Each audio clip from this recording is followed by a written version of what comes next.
James and Giannis Antetokounmpo. Check my horoscope this morning. Said I was gonna win. Here's James. He had it deflected. Here's LeBron for three. Giannis basket counts and a foul. I'ma win. And win again. I'ma win. James knocks it down. The Lakers defeat the Bucks in Milwaukee. So Lakers win 113-106. LeBron scored 34 points, 8 assists, 6 boards. Giannis scoring 25 points, 12 rebounds. Here's Dave McMenamin asking LeBron after the game about matching up against Giannis. Is there any satisfaction in having success against Giannis? You're now 16-5. Your teams are 16-5 in your career against him, and he's 10 years younger than you, and he's the back-to-back MVP. Yet you're still able to find success. Nah. I think you know me. I think all you guys know me. It's never been about individual. It's all about the team success, and that's all that matters. I can care less about that. I just try to play well and help our team win versus any opponent, and that's what it's all about. So I will say later in that same press conference, one of the other reporters said, right, but you did say when Giannis beat you out for MVP, you were, quote, pissed off. So there has to be something there. I mean, you coached LeBron for a long time in Miami. Yeah. Do you buy him downplaying the rivalry talk? It's not a rivalry. Right. I think there were too loosey-goosey with the word rivalry these days. When we were growing up, a rivalry was Magic and Bird. Dr. J. And some blood had to be shed, too. Come on, what are we talking about? That's not a rivalry yet. And so, LeBron is competing against history. Mm-hmm. So when he didn't get MVP, it was more thinking historically what I didn't get. It wasn't about Giannis beating him or anything like that. So, again, I think LeBron is looking at it. I think he's being honest. I'm looking at it from a legacy standpoint. I'm not looking at it as an individual competition. And it's not right now. Although Giannis is one of the great players in our league, he hasn't done enough to make this a rivalry. And it doesn't become a rivalry really to me until you get in the finals, really, and you start beating each other up. At least the Eastern Conference Finals or something. But not have to be a finals. And so they got to beat each other up in the finals a couple times before we start talking rivalry. LeBron is here for one thing, and that's championships. Yep. That's it. Plain and simple. You know what I mean? I think individual matchups are more for younger players chasing that throne. You know, when LeBron was coming up chasing Kobe, that was a big deal. And whether he admits it or not, it was. But LeBron is here for one reason. He can care less about who he's playing. The goal is to win, continue to improve, and be healthy for the finals. So he can care less about this. I agree with him. No doubt about it. No, it's fascinating. And look, when LeBron versus Steph, that felt like a rivalry, right? 5 years meeting. Yeah, right? that's a rivalry. That's a rivalry. 4 years meeting in the final, all of that. I mean, that just felt. But here's the crazy part. We're talking about a 36-year-old man. Well, that's insane, right? People are chasing him. He's not chasing. Yeah, he has nothing to prove with individual matchups at this point in his career. So. Yeah. Does Giannis have a rival right now? That first or second round of the playoff. That's about it. Wow. Hey, look, Matt, I can't say none of that. Matt Barnes is going to keep it as real as possible. That is the realest I can't follow that. All right, guys, I want to switch gears because we got to talk about what's going on in Utah. The Jazz have won a league-best 7 straight games after beating the Pelicans last night, 129-118. Utah now tied for second place out west, just a half game behind the Lakers. So, Matt, is the NBA, are the casuals, as producer Danny says, sleeping on the Utah Jazz? I don't think so. I think that the league knows that this is a very solid team, similar being built to how San Antonio was built, with just a solid coaching foundation, a solid organization, and players you can pull in and pull out. What I'm interested in watching is what Shaq said to Donovan Mitchell last night. And some people took it negative. The competitor in me took it as a challenge. Yes. Like, Donovan Mitchell is going to be on a mission the rest of the season. The rest of the league better look out. I think he's going to continue his great play, but I think in order for them to advance through the playoffs, they need one more consistent 20 to 25 point score to match up with Mitchell. But I think Mitchell's going to be on a tear now. Yeah, and I think what we're seeing is the first time this is a healthy Utah Jazz team. They got all their bullets right now, and that the addition of Mike Conley that we didn't really get to see get going, Bogdanovich, all of these guys now, and Denver is looking a little shaky, and Utah filled that slot quick. Yep. And so, in the West, it can move fast. So it's going to be interesting to see how Denver responds in this season.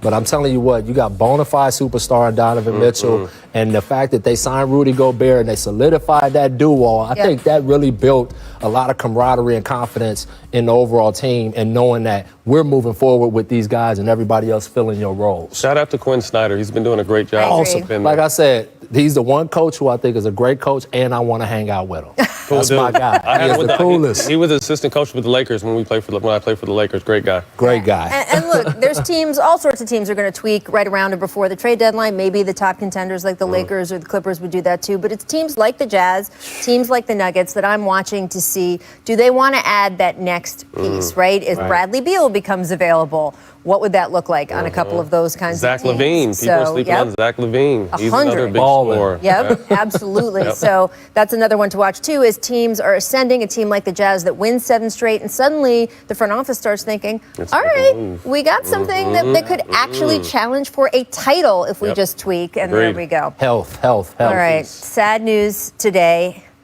Henry Louis Hank Aaron, the longtime home run king of Major League Baseball, is dead at the age of 86.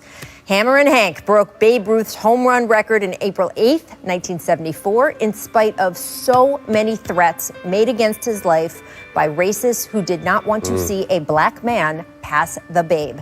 Aaron finished with 755 career home runs, which stood as the Major League record until Barry Bonds broke it in 2007. You can all have your opinions about that.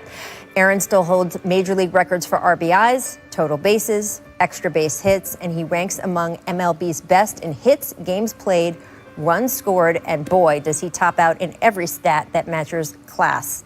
He was enshrined in the Baseball Hall of Fame in 1982.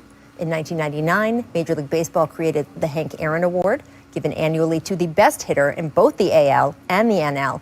And in 2002, Aaron was awarded the Presidential Medal of Freedom. Matt, what do you think of when you think about the legacy of Hank Aaron? All he went through and kind of where society is right now.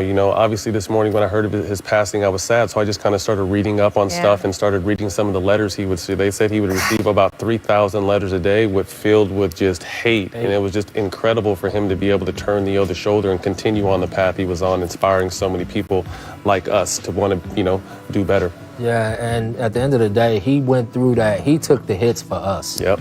We're not sitting here today without people like Hank Aaron who really went through, got called the N-word so much it became normal. Right. Had so many threats on his life, it became normal. And through all of that, he personified greatness and class. And he is such a guy to look up to. Baseball on a stand, but I love some Hank Aaron as a kid. Hammerin' Hank. Right, and so it's a huge loss, especially for the black community, for young black people, and for young guys that don't know about Hank and his story.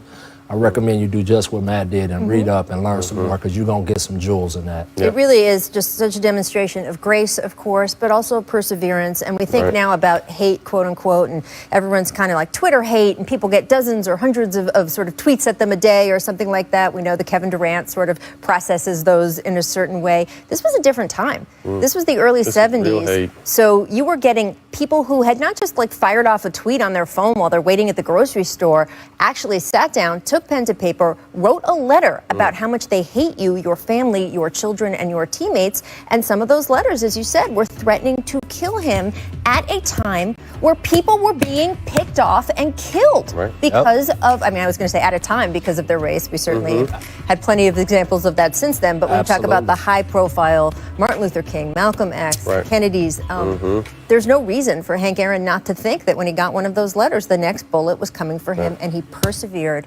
with, again, the grace that I wish we could all have in every situation. Imagine that mental health, being able to try to block that out and focus every single game and go out and be great. Yeah, that's amazing to me. Amazing. An example for us all. We will miss you. All right, guys, coming up, we certainly miss Kobe Bryant as well, and this is the anniversary of the night he dropped 81 on this date in 2006. We are going to show you every single bucket First, though, here's what the Jump recommends for today. George Sedano interviewed some of the best defenders of Kobe's generation to find out what it was like guarding the Black Mamba. Tony Allen said he was a deer in headlights first time he matched up with Kobe. It's a great read. Go check it out. We will be back.